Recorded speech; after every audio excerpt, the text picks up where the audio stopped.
Okay, we're gonna get started. Thank you, everyone, for coming to this evening's curricular release and training.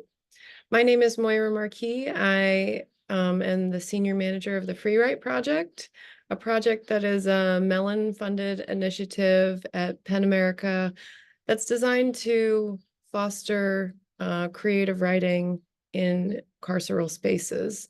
So we're really excited that you're here this evening. We have three incredible facilitators who are going to talk to you about the curriculum that we've developed in collaboration with a cohort of formerly incarcerated authors and some really amazing facilitators working in prisons throughout the US. So I will drop the link in the chat to download the curricula, as well as share the link to order the sentences that create us. So this curriculum was designed to work in collaboration with the sentences that create us, which is the creative writing anthology that we still have many free copies available to deliver. So if you're interested in using the curriculum in collaboration with the book, please feel free to order classroom sets or individual copies for your students. We want people to have this book. It's got an amazing list of contributors that really walk people through how to write in every genre and offer concrete and pragmatic advice for cultivating a writer's life behind bars. So the curriculum that we have tonight there's two versions of it. And different facilitators are going to talk about the different versions. The facilitator-led curriculum is 60 pages. It has a series of methods that you can photocopy and distribute incrementally as participants are in need of them. And it has pacing guides for how to offer a workshop on an 8-week or a 10-week model, which can be expanded. It has a glossary of literary terms. It has everything you could possibly need for it. But we did find that some people, especially people who had been underserved by public education and are in isolated facilities where they perhaps don't have a lot of programming, were very overwhelmed by being given a very robust curriculum without support. So we also have a self-directed version, which is a very condensed version. It's designed to be an introduction, a starting point, and we have Dr. Kimberly Nelson's going to talk about that. This is especially useful if you work in a carceral setting and you want to see this kind of thing happening in your facility, but you just don't have the time to sit down and really devote to facilitating. So I hope that you find both of them useful, and we're going to go through some of it, but we can't possibly go through all of what these curricula offer. On the right-hand side of the screen, you'll see the table of contents for the self-directed curricula, and it has the bare bones of what you need. What is a writing workshop? How do you get started doing that? How do you generate a text? What do you do when you're stuck? Those kinds of things. You can see on the left-hand side of the screen, the facilitator-led curriculum. It has methods that have, and sidebars about pragmatics and all kinds of other things. It's a very robust curriculum, and we encourage people to photocopy it, distribute it, use it as you want to. You're free to post this on your website or hand it out to whomever. This is for educational purposes, free to use, free to apply. And here's the QR code to order free copies for your facility of the sentences that create us. If you need copies, you can order as many as your facility needs. There's no limit on how many you can get. So if you teach at a place or if you work at a place that has a high population, please feel free to order as many as you need. So tonight, I'm not going to be speaking very much. We have three amazing facilitators who have worked with the curriculum in the pilots. So we piloted this in 10 different states at 20 different facilities in a variety of different contexts: maximum security, women's facilities, men's facilities. And we have these incredible facilitators here to tell us about their experiences with it and offer you some concrete reasons, hopefully, why it's useful. So our first facilitator is Dr. Julianne Ward. She is the City of Norman, Oklahoma's inaugural poet laureate and translator of Ships of Houston. She is the author of A Shared Truth, which is published by the University of Pittsburgh Press, and the founding editor of an open access educational resource that's in Spanish. Julie, you can pronounce it when you... Sorry about that. Apologies for my ignorance here. Her literary work has appeared in Latin American Literature Today, Nimrod, Postscript Magazine, and World Literature Today. She has a PhD in Hispanic languages and literatures from UC Berkeley and is a member of the Choctaw Nation of Oklahoma. Julie will be going first. I will introduce each of the speakers right before they present. So here's Julie. Take it away, Julie. Thanks so much. Thank you all for being here. I'm really excited to share about my experience with this program and curriculum and what we learned. And I hope you all will take it and run with it. It's really a valuable resource. So I'll start by telling you a little bit about the context in which we did the pilot workshop here in Oklahoma, where I live. And then I'll talk about a specific challenge that my group faced, and which is giving and receiving feedback, probably something that many of us find challenging. And then techniques that we use to overcome that feedback, specifically techniques that are found within the curriculum itself. So the context is that something that you might consider if you are looking for a way to implement this curriculum is to find an existing group that already has agreements, already has a meeting time, relationships with facilities. And that's how this one worked. So I volunteer with a group called Poetic Justice here in Oklahoma. It was founded in 2014 to serve women incarcerated in Oklahoma prisons. And since then, it has expanded to include correctional facilities, rehabilitation centers, homeless shelters in the US and also in Mexico, in Baja California. And the purpose of Poetic Justice is to offer restorative writing workshops to incarcerated women, emphasizing voice, hope, and the power to change. And so far, over 2,000 women have participated in courses offered by over 40 volunteer facilitators. So we decided to pilot the curriculum that you all are accessing under the umbrella of Poetic Justice, because it obviously, as I just explained with the history, the organization already has relationships with writers in women's prisons in Oklahoma, with the Department of Corrections in the state, and then with specific facilities. So that's how we were able to find a meeting time, a meeting place, the permission and the approval to have this writing workshop. So a big piece of that was just kind of that facilitation, finding an existing organization and using it to then implement this curriculum. Another piece of it was the fact that the women in the group, there were about 8 to 10 participants.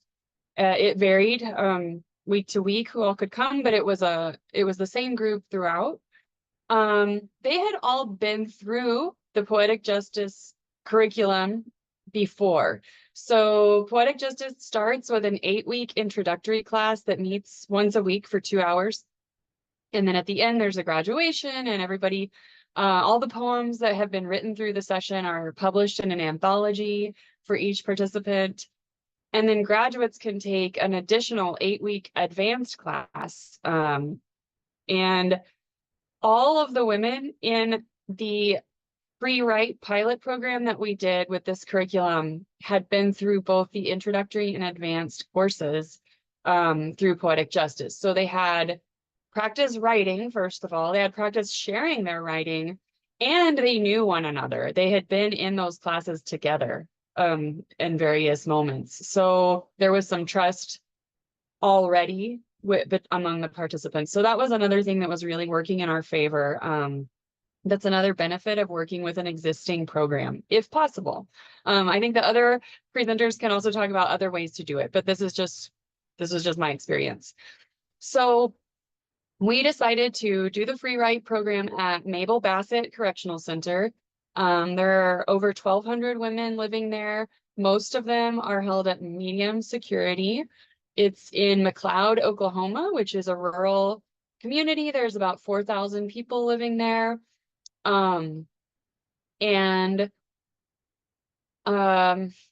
That is, I think, one of the longest running Poetic Justice programs. So we had a lot of good relationships there with the writers inside, and they were very excited about doing this writing workshop.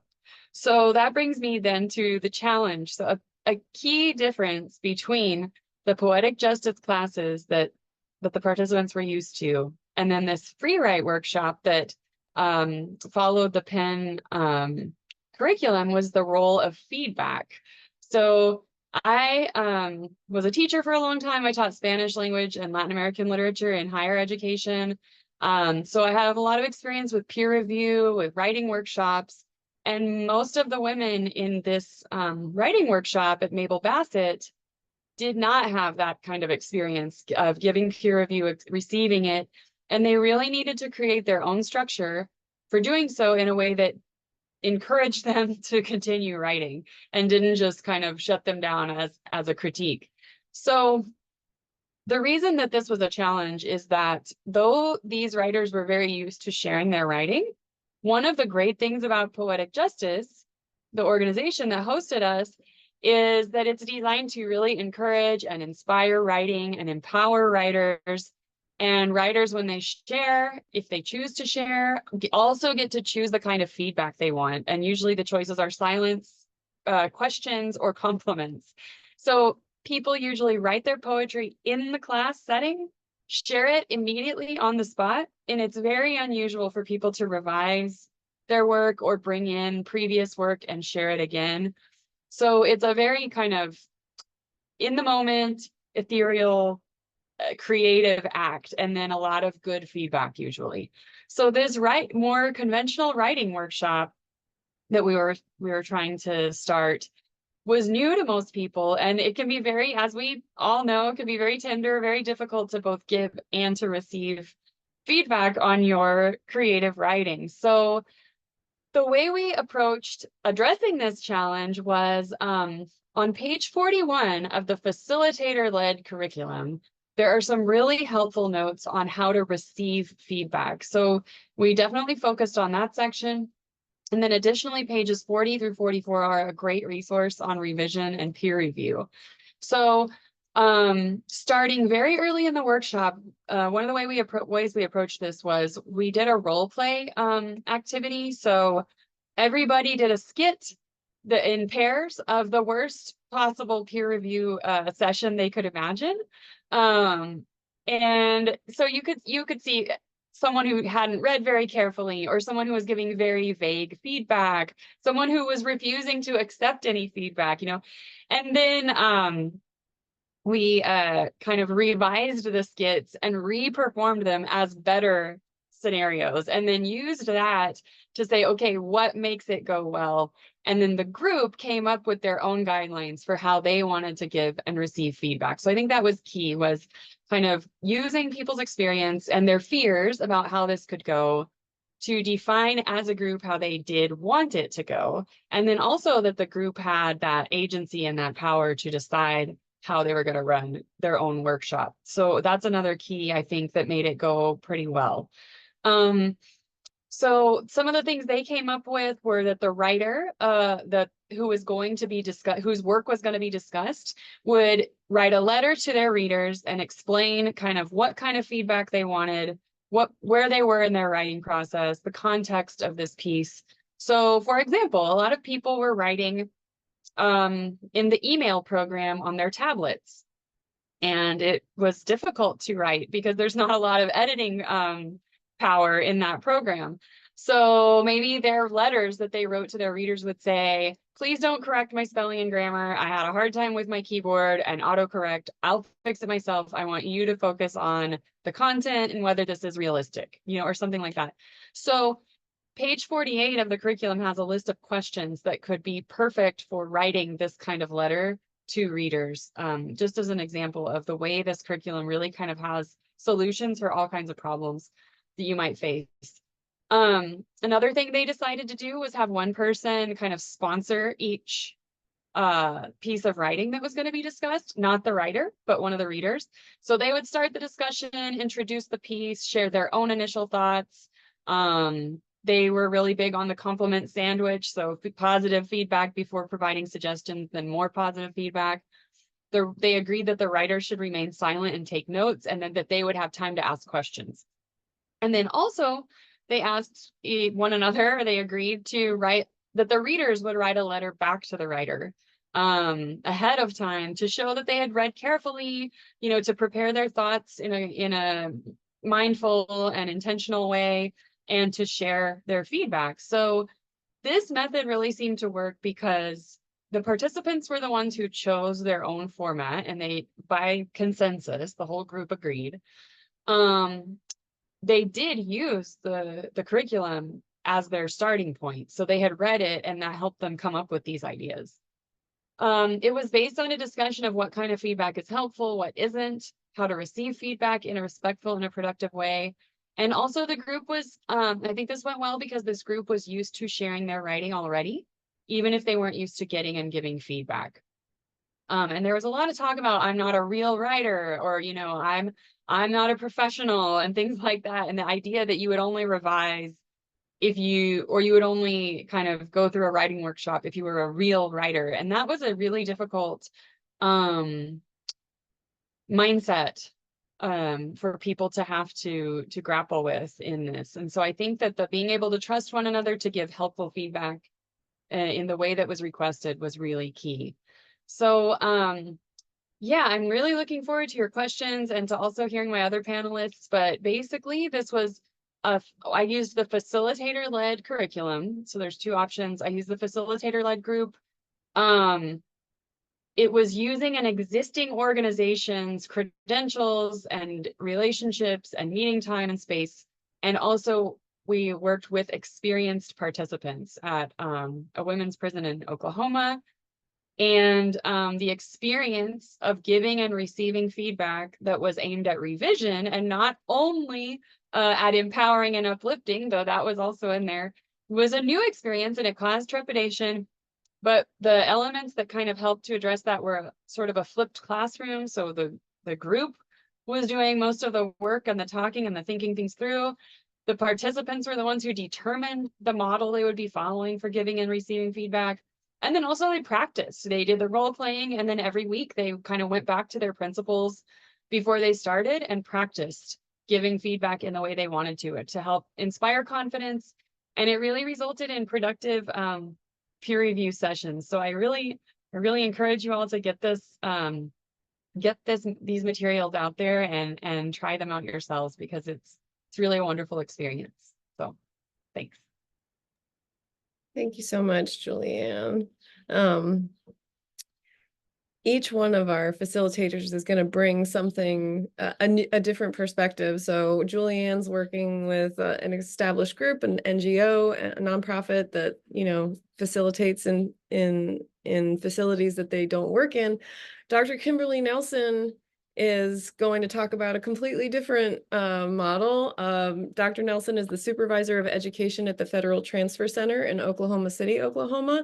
She holds a doctorate of education in leadership and administration from the American College of Education and has over 15 years of teaching and education leadership experience. And Dr. Nelson used the self-directed curricula in her facility.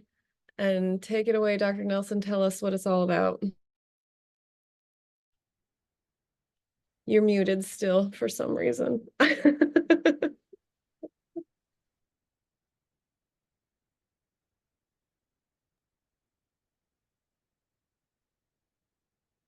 Not yet.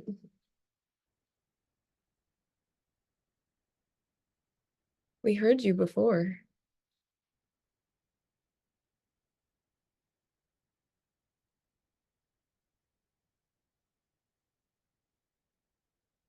Can you hear me now? Okay. So I was honored to be introduced to Pan America, and mine was, of course, a self-directed approach by an adult in custody. His name is Ralph Rothman. He introduced me to the program. He was an adult in custody at the facility at that time, and so he was able to get me on board so that I can help help him facilitate the program. Because of our staffing levels, it was advantageous for us to do it that way. Have an inmate that was pretty knowledgeable about it, that was eager and passionate about writing, to facilitate the program and to bring other adults in custody a part of his team. So it worked out really well. That's the only logistical concern on it is staffing. So it will have to be self-directed at this time because of the way we're structured. And of course, the inmates are moving in and out. We have to be very careful how we program. But we were able to complete this program on the first go around in November 2023 with Ralph Rodman doing the, he was leading the way. He completed 8 out of 10 participants at that time. They were very, very, very new to writing. I think Ralph and another 2 guys had master's degrees, and they were very enthusiastic about writing, very helpful about writing in the program. But many of the other, probably 5 or 6, were very new to the program. But I think one of the takeaways from that was that it was a new experience, and it was definitely something they feel that they accomplished, you know, because they don't get that everywhere else. This is a solid program. They're going to do the curriculum. They're going to do the writing. So that was a good to see. So if you're interested in doing a workshop, it is a benefit for any institution, incarceration, prison. It's reentry. It is a reentry tool, and of course, it costs little to no money. No money. Only money that I spent was the money for the supplies. The adult in custody, Rathman, he knew what we needed. It was very cost efficient. I stacked up for probably 3 years. So when I bought the stuff, I bought it out for 3 years. So I can have a class, hopefully continue this program. Dr. Marquis, I have this program as long as we can have it. Hopefully I'll hear back soon about that. So what I had to do is self-directed. I had an adult in custody facilitating the program. I had to do it as an adult continuing education course, and I titled it a writer's workshop to make sure that the adult in custody receive credit for programming, because it does involve their pattern score and their security level. So it helps with that. We help them with that. And then I set up a meeting. I briefed the adults in custody that were interested in the program, set up a meeting, there were a briefing, and we decided on a designated time and a group setting that they had space on their housing unit floor. They have a classroom, a designated time, which is usually Mondays from 7 to 8 p.m. To do the class, the workshop. And then, of course, you send out your flyer, and the adult in custody, Rathman, knew who he wanted to be in the program. He knew who could stick it out. So that helped me a lot. But on the other end, to practice discretion, I still have to send out a flyer, but we pretty much know who's going to sign up for those programs. And I do, as I mentioned, I provide a briefing to those that are interested. If they have any questions, that's their time to ask questions. And of course, Rathman is along with me in that briefing. And usually I don't only want 8 to 10. I got a second group. Another guy that took the first class, his name Jason Watkins. He holds a master's degree. I believe it is in history or English, and he is really he loves it. They doing very well. I got with him today, and they're doing very well. He likes helping me facilitate that program. So he knew who was good in that. He helped me select those, and that actually help out. That having the adult in custody work with you and knowing who's going to take it serious, who wants to write, who wants to learn the intricacies of writing. That's a good tool to have an adult in custody to do that. And of course, what people get out of it, they can learn to write effectively, and it's a form of self-expression. It's to us, it's good ACE or whatever other credit you can offer it as. At this time, we have to offer that to make sure they're programming and receiving some type of incentive for that. And so we had offered as ACE. And it of course increases their confidence because many of them are new to writing and to being in a structured environment. If they're not doing a GD or any type of literacy class, this is our most good way to keep them grounded, hold them accountable. So doing this class is a good opportunity. And of course, it increases their confidence and they find their voice. So it's a pretty good program. And I hope it continues, and I hope it can spread out through the federal prison system, because I think they need it. Dr. Markey, I've talked about this. So yeah, so I'm looking forward to Thank you. another. Thank you so much, Dr. Nelson. Great stuff. We're going to have time for questions at the end, so please do think about your questions, and you can also put them in the chat or in the Q&A box. Anything that's coming to mind. Dr. Nelson's happy to answer questions about logistics as much as she can, and yeah, pop them in the chat now so you don't forget. All right, so lastly, but certainly not least, we are hearing from Joy Bell Phelan, who is a writer and who serves as Writer Relations Manager at the Prison Journalism Project. She is the co-founder and executive director of Unbound Authors. She was incarcerated twice for a total of 7 years and passionately believes that no one should be remembered for the worst decision they ever made. And Joy Bell is using her lived experience to challenge perceptions of what prison is like for women particularly, and to shape what reentry can look like. She was the first woman at her facility to be published in Colorado's The Inside Report prison newspaper, and later served as managing editor while she was employed with the Denver University Prison Arts Initiative. She currently volunteers in the Colorado Department of Corrections, providing mentoring service in writing labs to incarcerated writers. And she has a TED Talk on TEDx San Quentin that can be found on YouTube. And her writing can be found on the Prison Journalism Project website. So Joy Bell, tell us about your groups. Hi, everybody. So glad you're here. So excited you get to use this curriculum. As Mara mentioned in my bio, I do run a volunteer program in the Colorado Department of Corrections. And so that is largely, we are definitely beneficiaries of the book, and we use the curriculum in support of the book. We still share it. We're still using that book with all of our participants. And they also, to this day, still get a copy of the self-directed curriculum, because when we're not there or on site or in facilities where we can't run programming, they can use that curriculum. And it's been a really great way for them to, as Julie mentioned in hers, learn how to give feedback, sharing with each other in writing workshops. And so it's a wonderful tool. I launched it when I was in a specific facility in Colorado that has a high medical need population, and who actually came to class were men that served as, we call them OCAs, but they provide care to a lot of the men with the medical needs.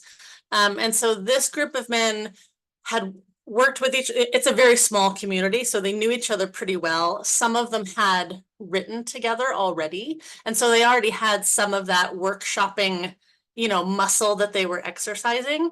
And so we used the self-directed program curriculum with them because they'd already sort of been doing some of this work. But if you have that curriculum, it's what's called the self-directed curriculum. One of the things we talked about a lot on page 20 of that curriculum guide is talking about writer's block. which, you know, if you're a writer, we all suffer with that. And inside, like these particular men being caregivers, they sometimes really struggled with, you know, sometimes they might be working with hospice folks or people who are really having a hard time, and their writer juices were just not flowing. And so being able to use that curriculum and really just like, there were days where, yes, we had a topic and we were going to do a lesson, and it just didn't always work out that way, right? That happens. But we were able to talk about writer's block, and we were able to sort of, okay, let's have class this way, talk about writer's block, use the curriculum. And in it, there's like at the bottom of a lot of the pages in the curriculum are like little notes that are like in a box.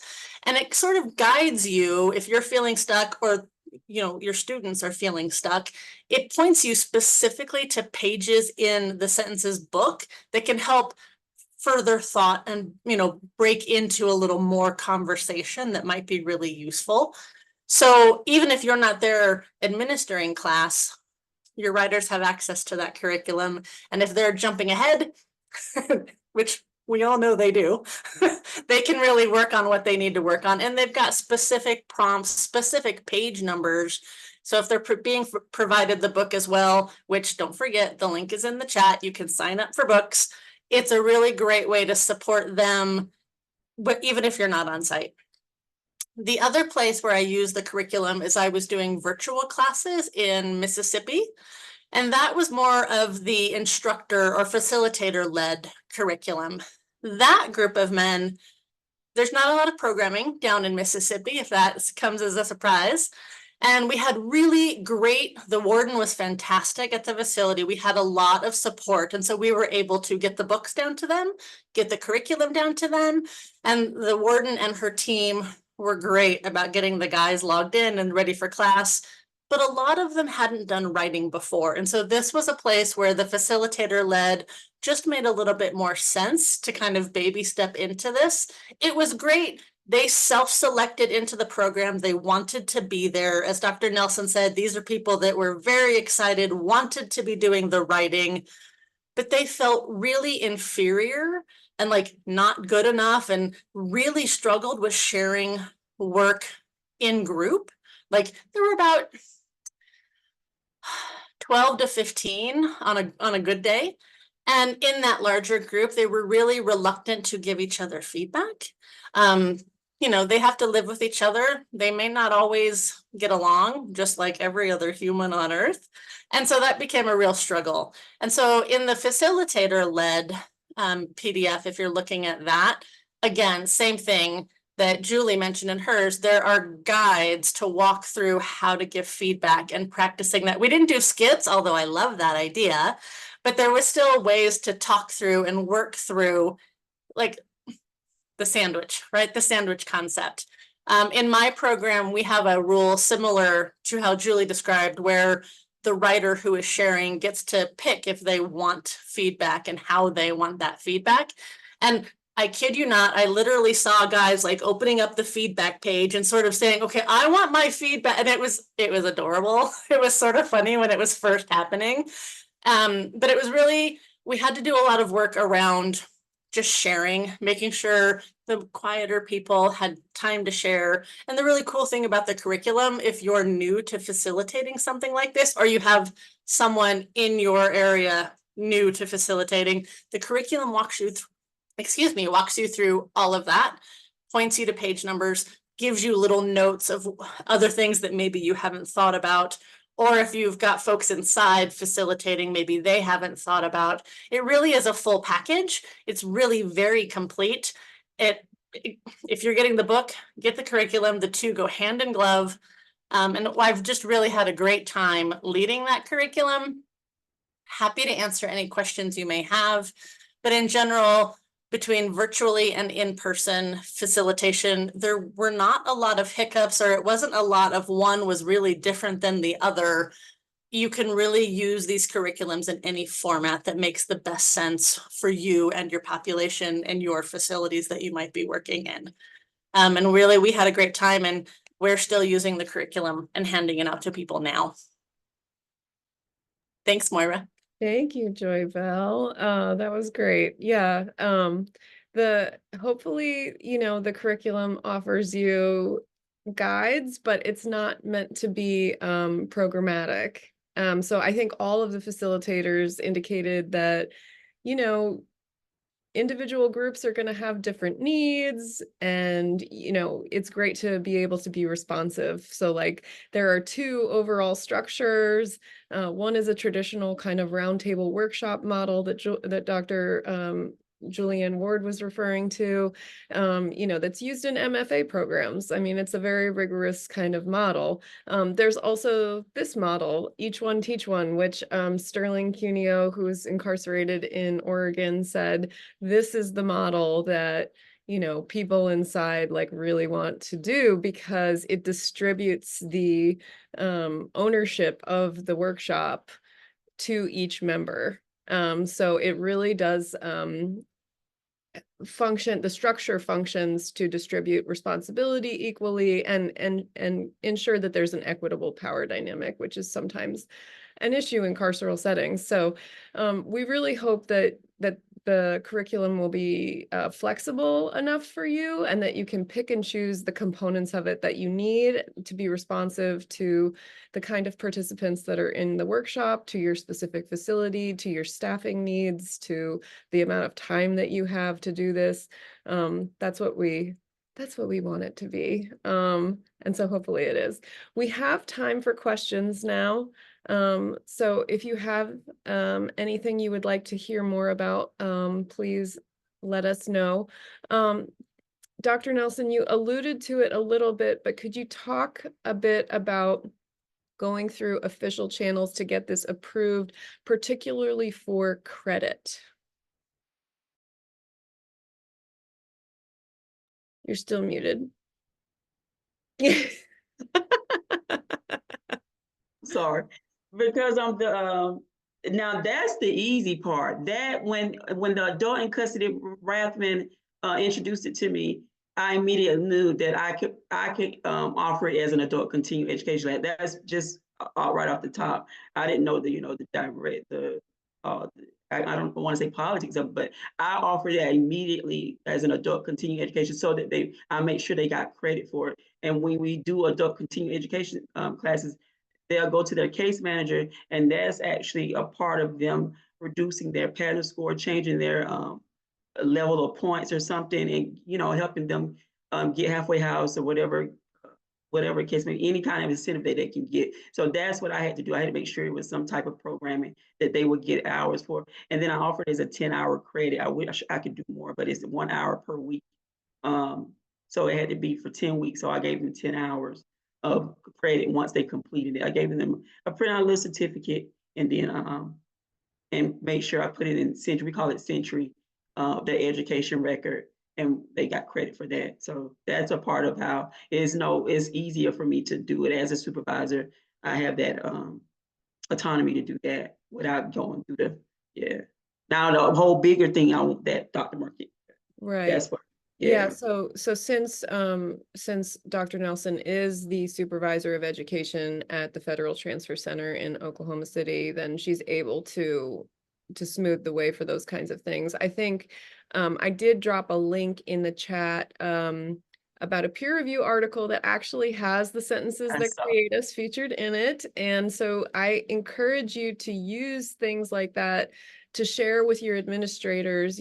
Say, for example, you're not the education supervisor at your facility, offering them, a peer-reviewed article like that can help maybe smooth the way. Yeah, okay. You can also give them the curricula. So, we have them both available to download, and you can give them a copy of the book. You can order a copy of sentences solely for the administrator at your facility so that they can take a look at it and approve it. I totally encourage you to do that because seeing it really does make a difference for a lot of people.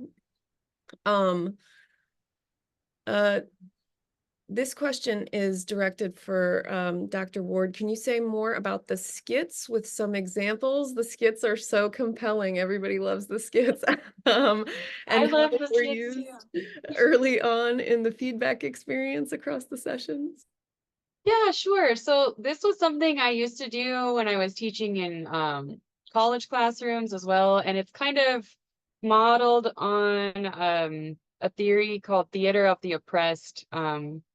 If you're familiar. So basically the prompt was that in groups of 2 or 3, people would come up with like the worst case scenario of a peer review session. And it was pretty open-ended. And what was interesting was everyone kind of covered all the things that could go wrong. It was very well represented. And it was meant to be funny, right? Like, so, it wasn't like people were getting actually upset or anything. So one group did a very aggressive critique, like where someone was just ripping someone's work apart. Another group had someone kind of saying, "Oh, it was good. I liked it," but not giving any specific information, which makes you wonder, like, did they read it? Why aren't they engaging with it? Another group, I think, had a skit where the writer was extremely defensive and was cutting everyone off and wouldn't let them give their suggestions.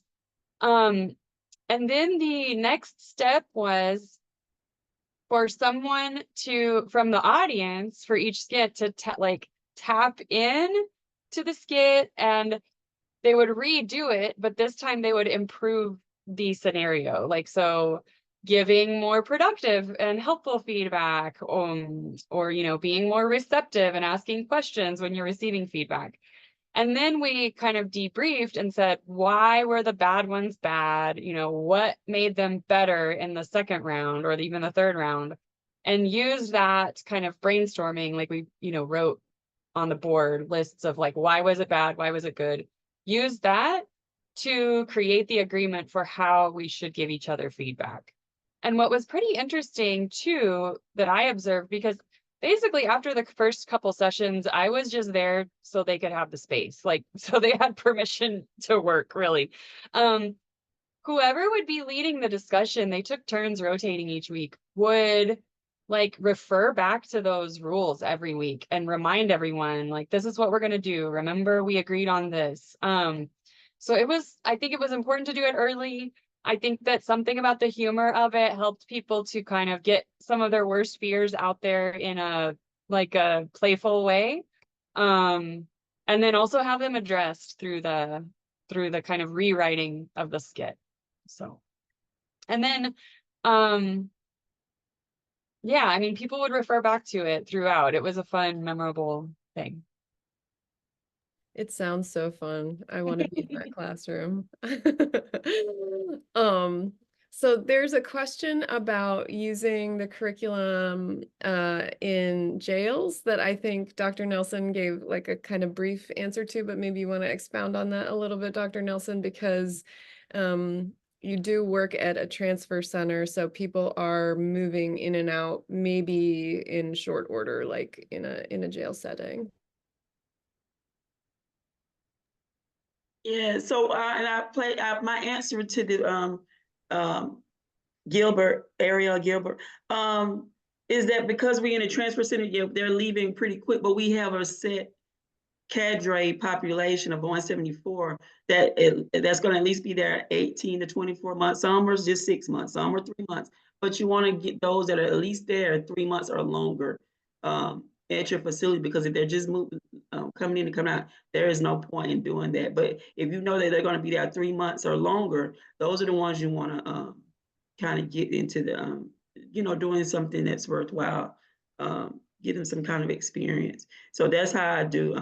I know that I already look up in the system if they're going to be there longer, and then that's when I because the AIC, probably the one that helping me self-direct, he probably doesn't know that, but I can go in the system and say, okay, he can be in the program after he kind of selects them and stuff. And then we say, okay, he's good, because I know that when they're leaving or how much time they got at that facility. So that is important. You don't want them to be 2 weeks and then they start the program, and you really got to know that they're going to be there at least 3 months or longer. I would stay longer though. Dr. McKee, if you got any pointers. Yeah. Yeah, I mean, it is challenging. I think we've been speaking a little bit about like building climate Yes. for, you know, sharing and feeling safe about being vulnerable about sharing writing, which is, it is Yes, that's a my vulnerable experience, as we can all attest to. So I do think that if people are shifting in and out too much, that it can be disruptive to yeah. that. Conversely, I think if you have continuity, the pilot workshops that we ran for 8 to 10 weeks are not, you know, programmatic. You don't have to go that length of time. We did that for the pilots. In order to begin the process, get people embedded in the system and see, you know, and get some feedback, a timely feedback, because we needed to launch the curricula. But you can continue the writer's workshop, you know, indefinitely. And I think that does get other people excited. So like Dr. Nelson was talking about how even though Rolf Rothman has left the Federal Transfer Yes. Center, the writing group is continuing because someone else took over it and other people want to join. So it is contagious. You know, once people see that that it is a positive environment and people are supporting each other and creating, you know, good generative work, I think that's the best way to get other people excited about it.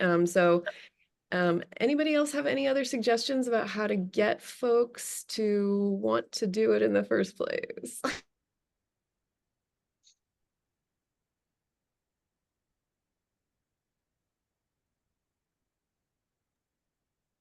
I think, I mean, yeah, go ahead.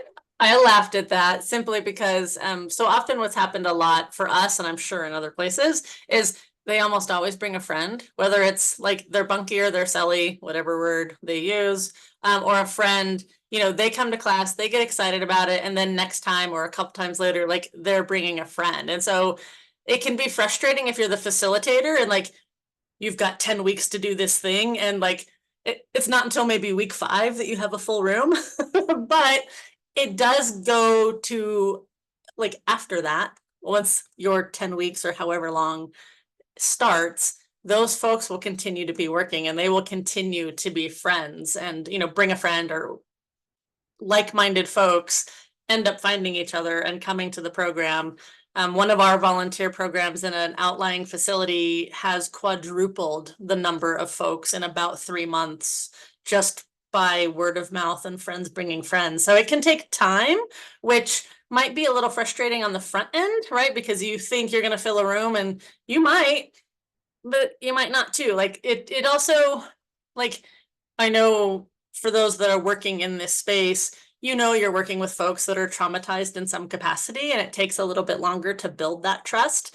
But the cool thing about this curriculum and having like the polished curriculum and the pointers really gives a good base that, again, when you're not there, or if they do it on their own, they still have a really good base of pages to refer to. And that sort of self-agency spread. I am quite sure the gentleman that Dr. Nelson talked about at the other facility, he's probably already starting a writing program, right? And like it just spreads. I think in Colorado, I think so. He moved to Colorado. He's in Colorado now. Yeah. Yeah. So he's in your area, I think. There are Yeah, three. I would echo that and just say that You know. I haven't had a hard, I mean, people wanted to come who, you know, I didn't have a problem getting people to want to come. And in fact, I think the group was a little bit protective. Like, look, if they want to do it, they can start in the next section, but that we are the ones who are finishing this one because we're building our trust together and things like that. And speaking of the trust that Joybell was mentioning, I think just being really consistent on your end.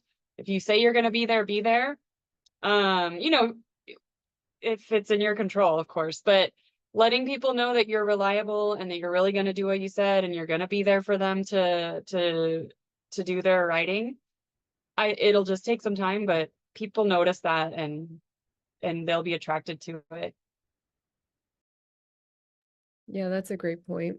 I think there are 3 different kind of models for running a workshop inside. One is like what Poetic Justice is an independent nonprofit that's established relationships with separate carceral facilities, and they usher volunteers in. They've already worked out with the administration time and space and permissions to do the work. So if you're interested in doing this work, and you can look up creative arts-based prison education or prison-based arts education projects, you can reach out to me or the Justice Arts Coalition or any one of a number of other orgs that know about these things, and see if there's any in your area. The other options are, if your staff at a facility like Dr. Nelson is implementing something in your facility, or if you're not staff at a facility, approaching staff at the facility and saying, I'm an independent person, I'm a volunteer, I would like to do this work. Do you have this need? How can we work this out? And trying to work with staff in order to arrange for time and space for that to happen, because they know all the ins and outs of how to get this done. And then the final option is working through a university, a community college, or a local university to offer credit-bearing instruction, which we don't have a panelist here currently that's doing that work, but there are many prison education programs, especially if you're close to an urban center. It's more likely that there will be a university that has permission to offer classes. So you do need a degree and to be hired as an adjunct along those lines, but those are the 3 separate ways to do it. So I hope that's helpful. We also have a question that I think is a challenge when teaching anything, really. It's about how do you balance skills with kind of the more holistic aspects of instruction. So, we do want to help people hone their grammar, punctuation, spelling, all that stuff. But we also do want them to find their voice and not feel stifled. So suggestions for how to go about doing that. Something that comes to mind is in the book, one of the models offered for facilitation is called Each One, Teach One. Yeah, it was on there. Where each participant takes turns kind of presenting. I think that's a nice combination, because the presenter is, empowered to be the expert for the day and share something that they've learned that they think will help their fellow writers, so that could be one where they've brought an exercise on dialogue, and maybe the punctuation becomes part of that. And I think that a nice thing about it too is that it's the participants themselves sharing information with one another, rather than like someone coming in and telling them you're writing wrong, or something, because that can be really stifling, like Moira said. So that might be one way to kind of, and depending on people's interest, if they're really interested in learning more and improving certain skills, you could bring in materials for them. But that I found to be really nice, a really good way for people to share what they know, but they also, learn by teaching and things like that. So. Thank you. That's great. Yeah, I hope that the curricula, I think, as everybody's been saying, this is really a flipped classroom model. And so, a lot of the kind of ownership of what's being done is on the participants. And I think that that's empowering when, it's done in a right way. So there are little nitty-gritty kind of like suggestions in sentences. In fact, there's a whole chapter on grammar in sentences that everyone can read, but it is more about empowering people in general. And I think my own experience with teaching and my own writing is that the more you practice, the more those things just come effortlessly. So, you just keep on practicing your writing, and it comes more easily. There's a question that I wonder if Joy Bell can talk about, because it's about how do you create culture for a writer's workshop over Zoom. And Joy Bell did facilitate a workshop in Mississippi at a maximum security men's facility over Zoom. So in a word, it's hard. It's not going to be easy. I mean, it's like the Zoom meetings we're doing right now. Like, you know, it's for a lot of us, right? Like the word we're not all going to say, a lot of us are zoomed out, right? We're tired of all of the Zoom meetings, but for folks inside, this is novel. This is something they've never done before. And so there's a lot of excitement around how you do these things. Luckily, we had fantastic staff who made sure all the tech was handled and all the things. So there wasn't some of the, oh, I don't know where, you know, how do we plug this in? What room are we in? Like all of the other virtual challenges, the facility completely handled. So it was really just a matter of getting the guys in the room, sort of figuring out which way the camera was angled so that everybody could see. We actually were allowed to screen share. And so, you know, sort of like PowerPoint slides, like I could put up a slide and we could talk through with the men in the room.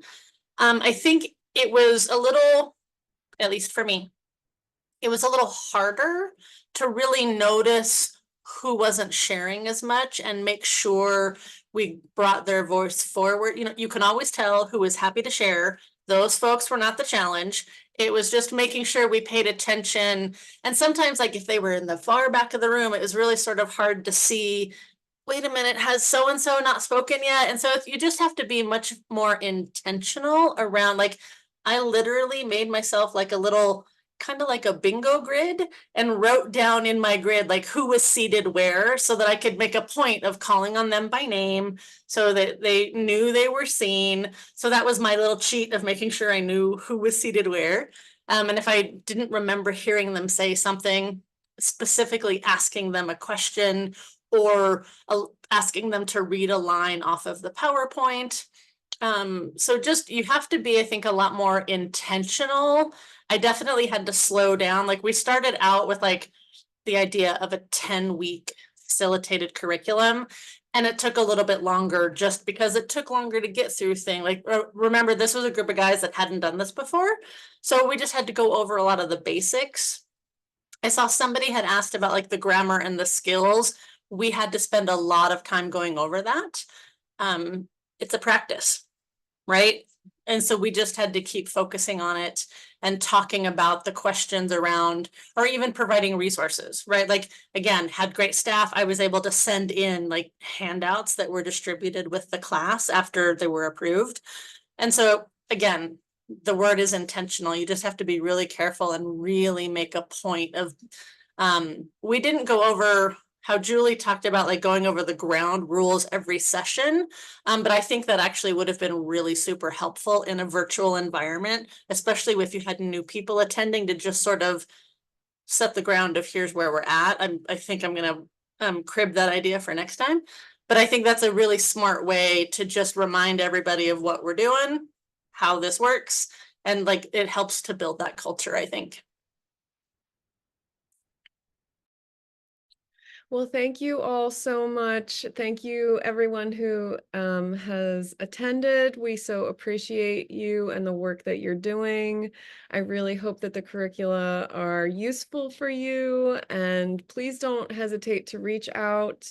We want to support you in any way that we can. And if you have further questions, trouble accessing any of the forms or anything, please be in touch. My email's on the screen. And thank you so much to all of our amazing facilitators for doing the pilot, for being here and sharing your experiences with us, for supporting the incarcerated writers that you do and the work that you're doing. We appreciate you so much.